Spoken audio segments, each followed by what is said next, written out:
रात आधी हो चुकी थी। सारा शहर अंधेरे और सन्नाटे के आगोश में था। वहाँ का अनाथालय भी अंधेरे में डूबा हुआ था और वहाँ का चौकीदार वो भी नींद में ऊब रहा था। अनाथालय के अंदर से एक साया धीरे धीरे गेट की तरफ बढ़ रहा था। गेट पर पहुंचकर वो साया गेट के ऊपर चढ़ने लगा और दूसरी तरफ कूद गया। उसकी कूदने की आवाज से चौकीदार हड़बड़ाकर उठा और चिल्लाया, कौन है? उस साये ने कोई जवाब नहीं दिया और सड़क की तरफ दौड़ लगा दी। चौकीदार समझ गया कि अनाथालय का कोई लड़का भागने की कोशिश कर रहा है। वो जोर जोर से सीटी बजाने लगा। सीटी की आवाज से अनाथालय के दूसरे लोग भी जाग गए, मगर तब तक बहुत देर हो चुकी थी और वो लड़का बहुत दूर पहुंच चुका था। उस भागने वाले लड़के का नाम विशाल था, जिसकी उम्र 12 साल थी। भागते भागते वो रेलवे स्टेशन जा पहुंचा।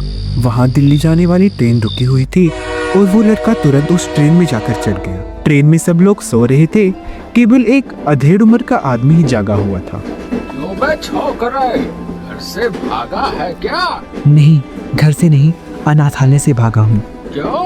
ऐसी क्या बात हो गई जो इतनी रात को भाग आया है? क्योंकि वो अनाथालय नहीं, कसाई खाना था। वहाँ पे दिन भर हमसे काम करवाया जाता था। छोटी छोटी गलतियों के ऊपर हमें बेरहमी से मारा जाता था और कभी कभी तो दिन भर हमें भूखा रखा जाता था। साथ में मार पड़ती थी, वो अलग। ओह, तो अब क्या सोचा है? कहाँ जाएगा? क्या करेगा? जहाँ ये रास्ता ले जाएगा। इस तरह से विशाल और वो आदमी बातें करते रहे और ट्रेन अपनी मंजिल की तरफ बढ़ती रही। तभी सुबह होते ही वो ट्रेन दिल्ली पहुंच गई। चल भाई, अपना स्टेशन तो आ गया, हम चलते हैं। तू अपना ख्याल रखना। इतना कहकर वो आदमी वहां से चला गया, लेकिन विशाल स्टेशन पर ही रुक गया। दिल्ली तो पहुँच गया, लेकिन अब यहाँ क्या करूँ? तभी उसकी नज़र कुछ और लोगों पर पड़ी। उनकी उम्र भी विशाल जितनी ही थी और वो प्लास्टिक की बोतलों को इकट्ठा कर रहे थे। मैं भी इन बोतलों को जमा करके बेचूंगा। उस दिन के बाद से ही विशाल स्टेशन पर रहने लगा। वो पूरा दिन उन बोतलों को जमा करता और शाम को उन बोतलों को बेचकर स्टेशन पर ही सो जाता। एक दिन स्टेशन पूरी तरह से खाली था और वहाँ पे इक्का दुक्का ही लोग थे और विशाल भी सोने की तैयारी कर रहा था। तभी उसे किसी बच्चे की रोने की आवाज सुनाई देने लगी। विशाल उठा और इधर उधर देखने लगा। कुछ दूरी पर उसे एक 5 साल की बच्ची दिखी जो रो रही थी। तभी विशाल उसके पास चला गया। कौन हो तुम और तुम्हारे माँ बाप कहाँ हैं? बच्ची कुछ न बोली और बस रोती ही रही। रात पर विशाल ने उस बच्चे के माँ बाप को ढूंढा, लेकिन उसको कुछ भी हाथ न लगा। उसने एक एक आदमी से जाकर पूछा, लेकिन कोई भी उसका माँ बाप नहीं निकला। यहाँ तक कि उस बच्चे के माँ बाप को ढूंढते ढूंढते सुबह हो गई। अंत में विशाल स्टेशन मास्टर के पास गया और उसको सारी बात बताई। अरे ऐसे किस्से यहाँ पर बहुत बार हुए हैं। कमबख्त इनके माँ बाप इन्हें जन्म तो दे देते हैं, लेकिन इन्हें पाल नहीं सकते और फिर यहीं स्टेशन पर ही छोड़ जाते हैं, जिससे हमारी मुसीबतें मर जाती हैं।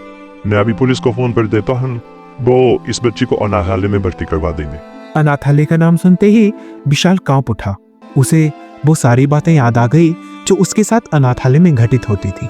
अगर मैंने इस बच्चे को यहाँ पर छोड़ा तो वो इसे अनाथालय में छोड़ आएंगे और वहां न जाने इस मासूम के साथ कैसा सलूक होगा। नहीं, मैं इस बच्चे को यहाँ नहीं छोड़ूंगा। तभी विशाल उस बच्ची को वहां से लेकर चुपके से निकल जाता है। विशाल चला जा रहा था और सुबह के 10 बज चुके थे।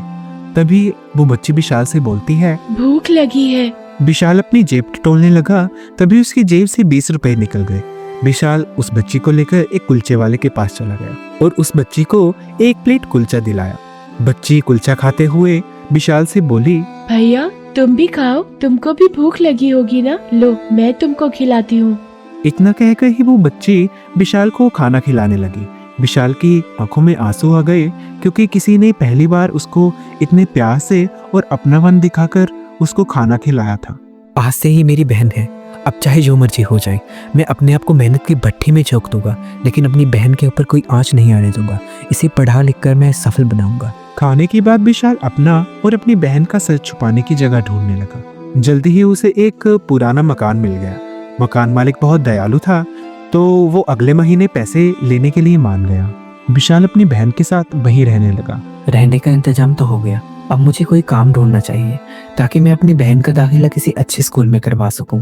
मैं उसे खूब पढ़ाऊंगा। इतना सोचकर विशाल काम की तलाश में निकल पड़ा, लेकिन महज 12 साल का होने के कारण उसे कोई भी काम नहीं दे रहा था। दिन भर यहाँ वहाँ भटकने के बाद वो एक होटल में चला गया। उस होटल का मालिक एक बूढ़ा आदमी था जिसका नाम नरेंद्र था। नरेंद्र की भी आगे पीछे कोई नहीं था। विशाल नरेंद्र के पास गया और उससे काम मांगने लगा। अरे तू इतनी छोटी सी उम्र में काम क्यों करना चाहता है? मैं अपनी बहन को पढ़ाना चाहता हूँ। क्यों, तू खुद नहीं पढ़ना चाहता? चाहता तो हूँ, लेकिन पढ़ाई लिखाई इस दिमाग में घुसती ही नहीं है। कोई काम दे दो ना सेठ। नरेंद्र को विशाल थोड़ा ईमानदार लगा और उसने विशाल को काम दे दिया। अब विशाल काम करने लगा और विशाल की बहन दिन भर नरेंद्र के साथ खेला करती थी। इस तरह महीना भर गुजर गया और महीने के बाद विशाल को पहली पगार मिली और विशाल बहुत ही ज्यादा खुश हुआ। सेठ जी, मुझे कल की छुट्टी चाहिए।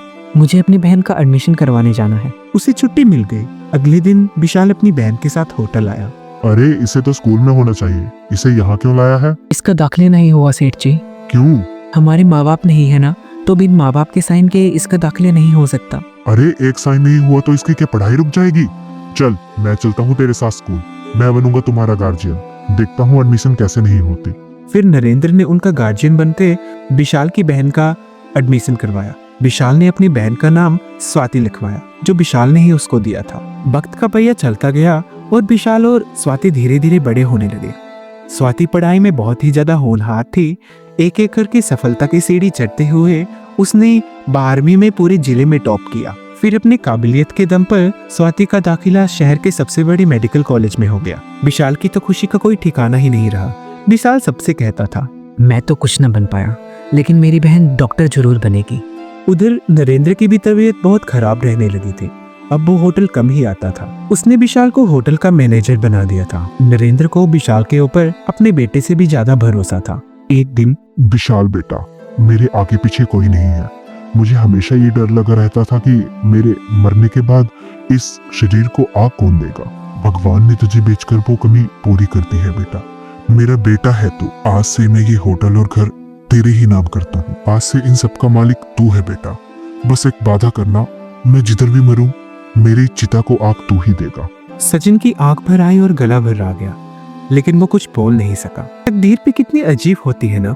जब कोई नहीं था तो कोई भी नहीं था, और अब मिलने लगा तो बहन और पिता दोनों ही मिल गए। इस घटना के थोड़े दिनों बाद नरेंद्र का देहांत हो गया। नरेंद्र का अंतिम संस्कार करने के बाद विशाल ने होटल का धंधा संभाला। उसने देखा कि छोटा होटल होने के कारण यहाँ पर ज्यादा लोग नहीं आते, इसलिए उसने बैंक से लोन लेकर पहले होटल को सजाया संवारा और उसने होटल की काया ही पलट दी। अब वो कोई छोटा मोटा होटल नहीं रहा, बल्कि शहर का जाना माना रेस्टोरेंट बन गया।